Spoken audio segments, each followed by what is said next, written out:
朝、目が覚めた瞬間、天井を見つめてこう思ったことはありませんか？あと20年、この天井を見上げて、同じ場所に行かなければならないのか、と。40代、それは公務員にとって、呪縛の年代です。背負った住宅ローン、これからかかる子供の学費、そして、今辞めたら退職金が減る、という損得感情。誰もが、辞めてはいけない、と自分に言い聞かせ、心を殺して反抗をしています。しかし、その絶対にやめられない時期に、あえて安定という名の呪縛を断ち切った人たちがいます。彼らは言いました。安定より大事なものを失う寸前だった。と、今回は人生の折り返し地点で公務員を辞めた40代、50代の生々しい叫びとその後の真実、決して綺麗事ではない10人の告白をご紹介します。もし今、あなたが職場のトイレでため息をついているなら、この動画はあなたのためのものです。この動画を最後まで見れば、安定を捨てた後に待ち受けているリアルな現実、あなたが今、本当にやめるべきタイミングなのか、後悔しない決断の方法が全てわかります。漠然とした不安を解消したい方は、必ず最後までご覧ください。まずは、人生最大の買い物をした直後にやめた、この男性の告白から、狂気ともいえる決断の裏には、ある恐怖がありました。正直、狂気の沙汰だと言われましたよ。新築の注文住宅が完成して半年。普通なら、これから頑張るぞって時ですよね。でも、僕は毎朝、その自慢のマイホームの玄関で吐き気を催していました。職場に行けば、減点主義の評価、意味のない前例踏襲、そして変化を嫌う上司の顔色伺い。ある会議中、50代の課長が何も決められずに右往左往している姿を見て、ふと背筋が凍ったんです。ああ、俺はこのまま定年までの20年、この椅子に座って死んだような目でハンコを押し続けるのか、と、その瞬間、安定が牢獄に見えました。家のローン、確かに怖いです。でも、このまま心を殺して働いて、うつ病になって働けなくなったら、それこそローンも払えないし、家族も守れない。安定とは、給料が毎月入ることじゃない。明日も頑張ろうと思える心身の健康があってこそだと気づいたんです。辞めた今、年収は一時的に下がりました。でも、妻から、パパ、最近よく喋るようになったね、と言われたとき、僕の人生はこれでよかったんだと確信しました。次は45歳女性。彼女を突き動かしたのは、職場への不満ではなく、自分自身への強烈な危機感でした。40代半ばって公務員の世界ではベテラン扱いですよね。でも一歩外に出たら、私は何もできないただのおばさんなんじゃないか、その恐怖に気づいてしまったんです。毎日調整業務と根回し、ミスのない文書作成。ふと転職サイトを見たとき、絶望しました。私にできること、民間が求めているスキル、何一つ重ならないんです。このまま定年までいたら、私は本当に県庁という水槽でしか生きられない魚になってしまう。そう思ったら、いても立ってもいられなくなりました。体力も気力も更年期なんかでガクッと落ちてくる年代です。新しい世界に行くなら、今が本当にラストチャンスだと。周りはあと15年で退職金満額なのにとどめましたよ。でもその15年を我慢だけで過ごすなんて人生の無駄遣いすぎませんか。今は民間の事務職ですが、効率化を提案すれば感謝される環境にいます。公務員時代のやらない理由を探す会議から解放されただけで毎日が天国です。真面目な職員ほどこの穴にかかります。市民のために尽くしてきた彼を待っていたのは、組織からの冷酷な仕打ちでした。税金の徴収業務でした。怒鳴られるのは日常茶飯事。税金泥棒、死ね。そんな言葉には慣れていました。でも決定打になったのはある滞納者からの執拗なクレームです。私の家族に危害を加えるような発言までされた。それなのに上司はことを荒立てるな、君がうまくなだめてくれと私を盾にして逃げたんです。その時ブツンと何かが切れました。この組織は職員の命より世間体や自分の保身が大事なんだなと、住民に寄り添おうと頑張るほど心身を削られる真面目な人間ほどバカを見る、そんな世界に私の人生を捧げる義理はもうないと思いました。今窓口で震えている職員がいるなら言いたい。逃げることは負けじゃない。自分を守るための最善の戦略です。正職と呼ばれる仕事。しかしその実態は一番大切な人を犠牲にする労働でした。教員という仕事に誇りを持っていました。土日も部活、夜は事務作業。生徒のためなら自分の時間は全て捧げて当たり前だと思っていました。自分の子供の行事なんて一度も行けていません。ある日曜の夜、自宅で残務処理をしていてイライラしていた時、小学生の娘に言われたんです。パパ、いつも怒ってる顔してる。学校の先生、もうやめてもいいよ。ハンマーで殴られたような衝撃でした。生徒のため、学校のためと思って犠牲にしてきた時間は、実は一番大切な家族との時間を奪い、家族に心配をかけ続けていた時間だったんです。定年まであと12年。でも娘が娘でいてくれる時間はもうあと数年しかない。退職して今は放課後等デイサービスで働いています。収入はガクッと減りましたが、夕食を家族全員で笑って食べられる今の生活は何億円積まれても譲れません。今の職場の上司は未来のあなたの姿です。よく聞く言葉ですが、彼にとってそれは絶望でしかありませんでした。技術職として入庁しましたが、40代になって管理職が見えてくると吐き気がしました。私の周りの50代管理職たちを見てください。検討しますと言って問題を先送りし、責任逃れに奔走し、定年までの日数を指折り数えている。あと10年ここにいたら俺もああなるのか。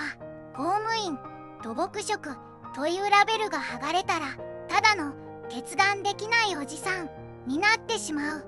仕事ができない人ほどしがみつき、優秀な若手や中堅が辞めていくこの沈みゆく船に自分の人生を預けるのが怖くなりました。今は建設コンサルタントとして働いています。年収は公務員時代の 1.5 倍。公務員は安定していると言いますが、それは能力がなくてもクビにならないという意味での安定です。自分の腕で稼ぐ自信があるなら、そんなぬるま湯に浸かっている時間は1秒もありませんよ。ここまで5人の決断を見てきました。わかるとうなずいた方もいれば、いや甘いよと思った方もいるかもしれません。ここで皆さんに聞きたいことがあります。もし明日宝くじが当たったら、あなたは今の仕事を続けますか？もし即答で辞めると思ったなら、あなたの心はもう限界を迎えているのかもしれません。ぜひ今の率直な気持ちをコメント欄に残していってください。辞めたいの一言でも構いません。吐き出すことが第一歩になります。では後半戦、さらに過酷な現実と意外な決断を見ていきましょう。霞が関の激務。彼が手放したのは国を動かしているというプライド。手に入れたのは人間らしい生活でした。いわゆるキャリア官僚に近い働き方でした。終電帰りは当たり前。国会対応で徹夜もざら。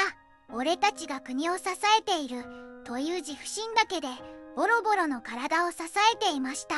でも40代半ばで体調を崩しかけた時、民間に行った同期が週末にキャンプを楽しんでいる SNS を見て涙が出たんです。俺は何のために、誰のために命を削っているんだろう。思い切って外資系に転職しました。今の年収ですか、公務員時代の3倍以上です。でも一番の財産はお金じゃありません。自由です。誰かの顔色を伺って忖度する文章を作るのではなく、自分のスキルがダイレクトに成果につながる。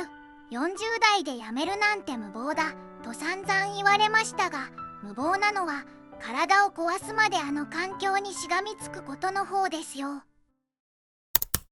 責任感が強い人ほど逃げ遅れる。彼女を救ったのは強制終了された自分の体でした。ケースワーカーをしていました。貧困、虐待、精神疾患、あまりに重い現実を毎日突きつけられ、それでも公務員だからと感情を殺して対応していました。49歳の冬、ある朝起きたら涙が止まらなくなって布団から出られなくなったんです。体がもう無理だとストライキを起こしたようでした。そのまま休職し退職しました。辞めて初めて自分がどれだけ異常な場所にいたか気づきました。夜中に着信音に怯えることもない。休日にお客様とスーパーで鉢合わせる恐怖もない。定年まであと少しだったのに得やむ気持ちがないわけではありません。でもあのまま続けていたら私は私でなくなっていたと思います。健康な体と心があればパートでも何でも生きていけます。公務員という肩書きは自分の命より重いものじゃありませんでした。命の最前線で戦う消防士。しかし彼を苦しめたのは現場の火災ではなく、組織内部のよどんだ空気でした。現場は好きでした。人の命を救う仕事には誇りを持っていました。でも消防特有の閉鎖的な上下関係、意味のない飲み会、非効率な事務処理、そういう昭和の体質に耐えられなくなったんです。40代になり現場の第一線を退いた後のキャリアを考えた時、天下り先のような部署で時間つぶしのように働く先輩たちの姿に絶望しました。俺の人生後半戦はずっと消化試合かと、今はビル管理の仕事をしながら地域の防災ボランティアをしています。給料は下がりましたがストレスはゼロです。消防士ブランドを捨てて手に入れたのは誰にも強制されない自分だけの時間。24時間勤務の不規則な生活から解放され、今は毎日朝起きて夜眠る、そんな当たり前の幸せをかみしめています。彼は組織のエースでした。だからこそ公務員の構造的な欠陥、悪平等に我慢ならなかったのです。企画財政部門に長くいました。激務の部署ばかり回され必死で成果を出してきました。でもふと周りを見渡すと、窓際でネットニュースを見ている50代職員の方が年功序列で僕より給料が高い。仕事ができる人に仕事が集中し、給料は働かないおじさんと同じ。頑張るだけ損だ、そう確信した時、ブツンと何かが切れました。42歳、まだ間に合う。この理不尽な評価制度から抜け出すには外に出るしかない。現在は IT ベンチャーのバックオフィスで働いています。ここでは成果を出せば給料に反映される。当たり前のことですが、それがこんなにモチベーションになるとは。公務員の安定は努力しない人にとっての天国であって、向上心のある人間には地獄ですよ。最後は50歳で退職を決断した男性。彼が最後に選んだのは組織ではなく自分の本音でした。50歳の誕生日を迎えた時、人生の残り時間を強烈に意識しました。定年まであと10年、再任用も含めればあと15年。このまま波風立てずに過ごすことは簡単です。でも鏡の中の自分に問いかけたんです。おい、死ぬ時に俺の人生これでよかったと胸を張れるかと。答えはノーでした。若い頃からやりたかった農業への夢、体力があるうちに挑戦しないと絶対に死にきれないと思いました。退職金は減りましたし、妻には土下座して頼み込みました。今は毎日泥だらけですが、役所のパソコンに向かっていた時より空が青く見えます。安定を捨てる恐怖、もちろんありました。でもやらなかった後悔を抱えて死んでいく恐怖の方が私には何倍も大きかったんです。いかがでしたでしょうか。彼らが失った公務員という最強の安定。しかしその代償として手に入れたのは健康、家族との笑顔、やりがい、そして何より自分の人生を自分の足で歩いているという手触りでした。誤解しないでください。私は40代での退職を無責任に推奨するわけではありません。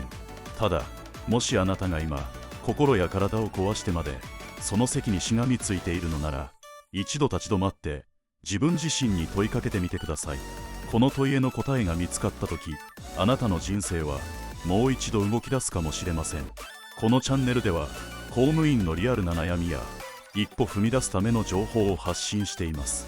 今日の動画で少しでも心が軽くなった、共感したという方はぜひ高評価、チャンネル登録